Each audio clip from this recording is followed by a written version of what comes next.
रही थी कि लगभग ये जो पूरा केस था धुल साहब, HSSC की जितनी भी एडवर्टीजमेंट हुई है 11/6/2019 के बाद उनका रिजल्ट रिवाइज होगा।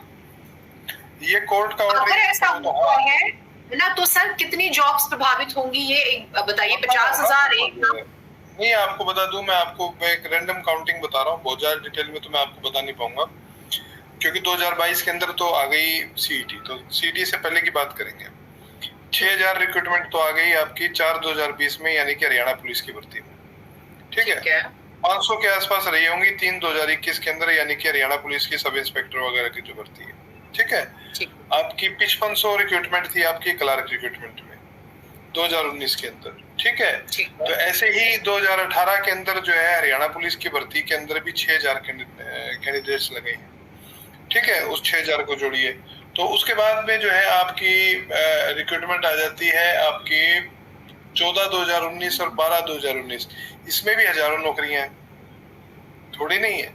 इसमें 100 से ऊपर तो कैटेगरी है 12/2019 में। 12/2019 में तो हाईकोर्ट में ये क्राइटेरिया को चैलेंज करके केस डला भी हुआ है। उसके अंदर भी कहीं ना कहीं प्रॉब्लम आ सकती है क्योंकि वो ऑनगोइंग रिक्रूटमेंट है। उसमें अभी हालांकि 2022 में रिजल्ट आया था, लेकिन अभी भी ज्वाइनिंग का प्रोसेस चालू है। अभी भी कैंडिडेट्स को ज्वाइन नहीं कराया जा सका क्योंकि कमीशन ने ऐसे बहुत सारे कैंडिडेट्स को रिकमेंड कर दिया जिनके पास में शैक्षणिक योग्यता नहीं थी, तो डिपार्टमेंट्स उनको ज्वाइन कराने में आनाकानी कर रहे हैं बावजूद उसके कि कमीशन ने उनको रिकमेंड किया हुआ है एज ए एलिजिबल कैंडिडेट।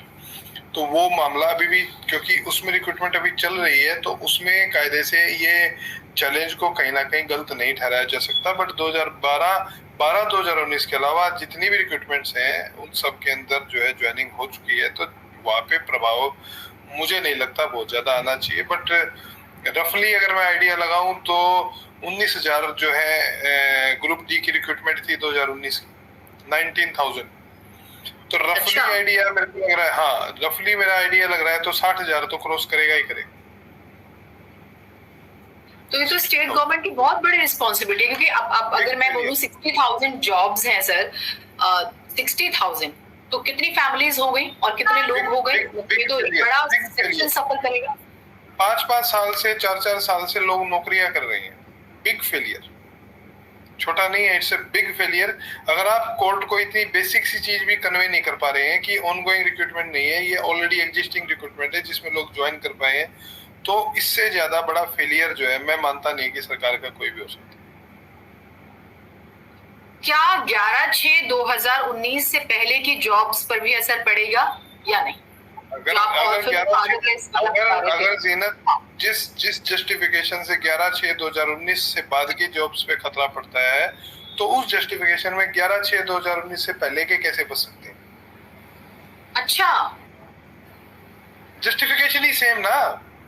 अगर कोर्ट ये हेल्ड करती है कि एग्जिस्टिंग रिक्रूटमेंट्स में ये लागू होगा, तो ये तो 13/12/2017 से बाद की सभी जॉब्स को खा जाएगा। समझिए इस बात को। अगर तो हाहाकार हो जाएगा हरियाणा में। हाँ, मैं यही तो मैं कह रहा हूँ ना, तो ये तो बहुत ज्यादा संगीन और बड़ा मामला है जिसको कोर्ट को तुरंत प्रभाव से इसे क्लैरिफाई कोर्ट से कराना चाहिए, नहीं तो बहुत बड़ी मात्रा में समस्या आ सकती है। जीनत, ये मेरा मानना है। बड़ी संख्या का आप जिक्र कर रहे हैं। अच्छा जी, सीजी इसमें बाद में फंसा है सर। सीजी को लेके सरकार वैसे भी बैकफुट पर है, सुनवाई कब होगी अभी कुछ जानकारी है इस बारे में? ऊपर से ये मैं जैसे एलडीसी का जिक्र कर रही थी, क्या होने वाला? हरियाणा की गवर्नमेंट जॉब्स तो मतलब एकदम सवालों के घेरे में है सर। हर जॉब तो कोर्ट में है, हर जॉब कोर्ट में है। पूरी तरह से आ गई क्योंकि इनकी जो पॉलिसी जो है ना, पॉलिसी को अगर 1% में सही भी ठहरा दूं तो पॉलिसी की इम्प्लीमेंटेशन जो है ना इनकी बहुत पैथेटिक है। इम्प्लीमेंटेशन में प्रॉब्लम है।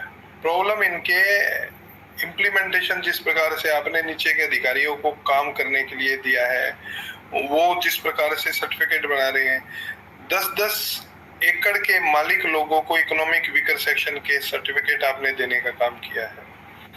तो इस प्रकार की जब इम्प्लीमेंटेशन जब आपकी पॉलिसी की आएंगी तो पॉलिसी सूनर और लेटर कहीं ना कहीं कंट्रोवर्सी पैदा करके जाएगी। ये वही हो रहा है क्योंकि दोनों पक्षों को गलत नहीं ठहराया जा सही नहीं होता। एक पक्ष सही होगा और एक गलत होगा। और जो एक पक्ष जो है जिसकी सिलेक्शन केवल इसी कारण से रह गई कि एक गलत व्यक्ति सेलेक्ट हो गया है, तो वह तो अपना अधिकार मांगने के लिए कोर्ट आएगा ही आएगा, वो कहाँ जाएगा? सरकार तो उसकी सुनेगी नहीं। सरकार नहीं सुनेगी तो अल्टीमेटली उसको न्यायपालिका के पास आना पड़ेगा।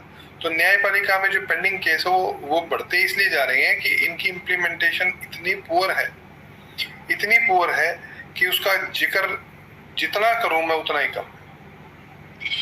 मुझे ये समझ नहीं आ रहा कि एचएसएससी जो है वो क्या काम कर रही है, कैसे काम कर रही है।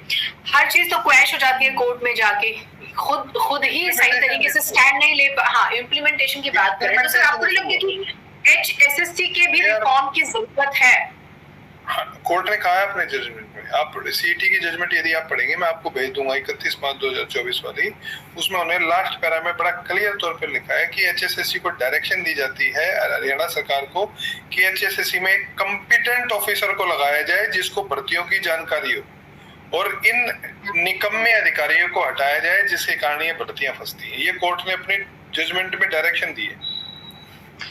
हमने कई बार ट्राई किया है कि हम एचएसएससी के अधिकारियों से बात करें, वो भी अपना पक्ष रखें। मैं दर्शकों को ही बताना चाहती हूँ कि ऐसा नहीं कि दर्शक ये सोचे कि नहीं आप एचएसएससी से बात नहीं कर रहे हैं और वन साइडेड चीजें हैं। तो कोशिश हो रही है, अब वो सपोर्ट नहीं करते वो एक अलग चीज है, वो नहीं सामने आना चाह रहे। लेकिन मैं तो अभी इस प्रोग्राम